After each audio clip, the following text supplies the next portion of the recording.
Go ahead.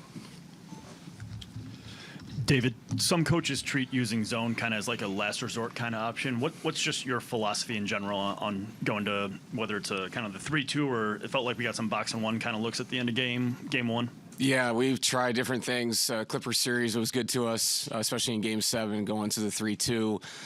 We played a little 2-3 to start games. It's a good way to go, I think, to deter good ATOs. You know, you can kind of throw it out there. Maybe they go a different way. It definitely doesn't feel good when somebody bangs the three. When you call zone, you have a base man defense you could have been in to start.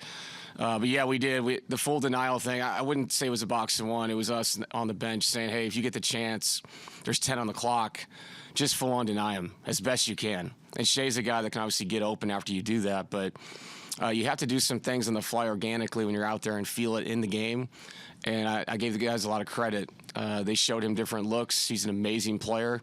And tonight we'll do that again. We'll have to throw different things out there depending on what lineup they have on the court.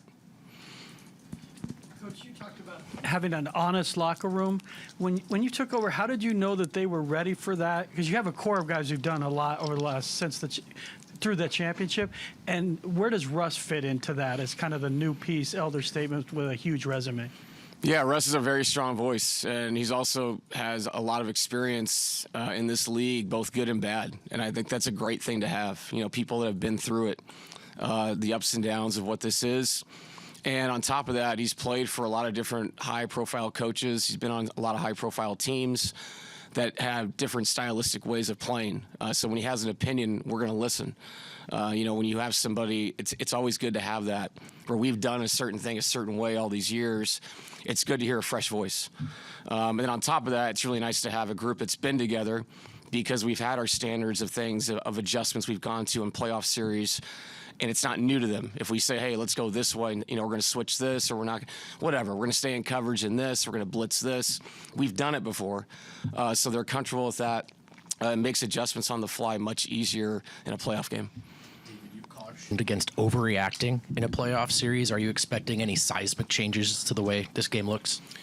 I think they'll come out with the same energy they did before. And I was just talking to the radio over there, but it's not the first punch, I think, with this team. It's when they rotate guys in. You have to take a couple punches early. It's not just their starting five that is so exceptional. It's the energy of Caruso and the different ways they can go. They can cross-match early like they did with Chet. They can go small and pick up and really pressure. So I think the first 18 minutes of a game against a team this good are so important. I thought we handled it well, and to get it to 10 at half felt really good. I really mean that because with the energy they were playing with.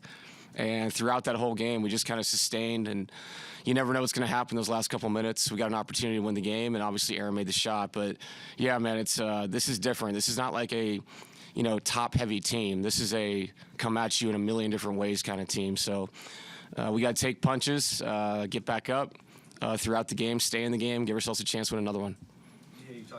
You guys can play a lot better, obviously the 18 turnovers and some of the defensive breakdowns. When you went back and watched film, was that more mental lapses, or was it physical, or was it both?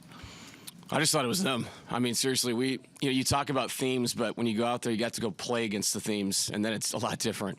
The transition turnovers in the first half were comical, killed us. When you play great defense, you win the defensive rebound against a team that crashes, and then they're blitzing the ball.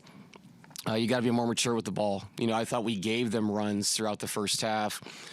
We talked a lot about their shot blocking. When they block shots, those are turnovers in this building. They're runouts. Chet's one of the better shot blockers I've ever seen with the timing and the way he controls the ball when he blocks it. There were a lot of things in the first half I thought, they were just new to us because it was a new team. But I expect us to be more mature with the ball tonight, understand that if we're going to win a game two, we got to be much cleaner. And that's the thing that really stood out in the film. What do you think about Joker's coaching potential? He's amazing, man. I know there's a narrative. I love the narrative. I keep writing it. It's cool to see our guys actually talk to each other. I'll keep saying that. And it's not just Joker. I know Joker gets on camera because he's a 3-time MVP, one of the greatest players to ever play. It's been Aaron. It's been Russ. It's been Christian. It's been Jamal. You want that. Michael talking to me in timeouts, DJ, asking for his opinion, what he sees. It's a 17-year veteran. If these guys are not talking, I said it yesterday, that's a problem. And the more we communicate and make this thing about the group and about us and not about who gets credit and why, the better off we're going to be. So I'm really excited of what Nikola is doing. His leadership has taken strides this last month. Not that it wasn't there before, but it's been very apparent throughout the playoffs, that he wants to impact philosophy and things that we do. And I'm the biggest fan of that. So I'm very excited about that. Did you go, when you slid over a chair, did you go to him and say, hey, we want you, to take charge when you've got something to say in a huddle? Is that a conversation you guys had, or did it just kind of happen organically? I mean, I said it to the whole team, and I'll never forget my father every training camp telling his teams, this is your team. I think a lot of guys are uncomfortable with wanting that. I think they want to rely on the coaching staff to say things, then they have an opinion. Yeah, I think you have to take ownership of what's yours, and I think you only get so many seasons, man. I mean, this is one opportunity, and this is going to be the only opportunity in 2025. So, don't look back and go, man, I wish I would have said this. I wish I would have reacted. I wish I would have told my teammate to, pick your head up. You're all good. You need that to win these games. And leadership comes from a lot of different places. And I think the players owning that, responding to each other, using each other as energy is only a positive thing. And I'll take it every night, every game. David, you've sort of toggled with that 8th spot in the rotation a little bit. You go with Julian the other night.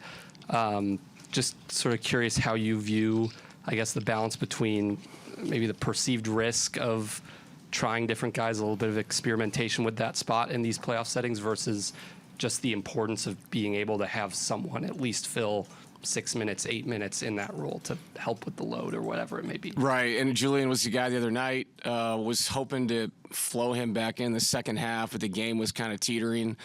Nikola got the 4 fouls. I decided to keep him in. We shortened the rotation. I thought, at that point, if I took him out, the whole thing could kind of get away from us. And I think sometimes for these guys, it's hard when you rotate them in and it's Nikola's non-minutes and you're saying, hey, go make an impact, when our whole system is based around playing through him. When Jamal's getting blitzed and he's getting hit and picked up, and all of a sudden you have a lot of responsibility with the ball. And I thought Julian was okay. I didn't see a kid that was scared out there. I mean, he went vertical at the rim. He got a bucket.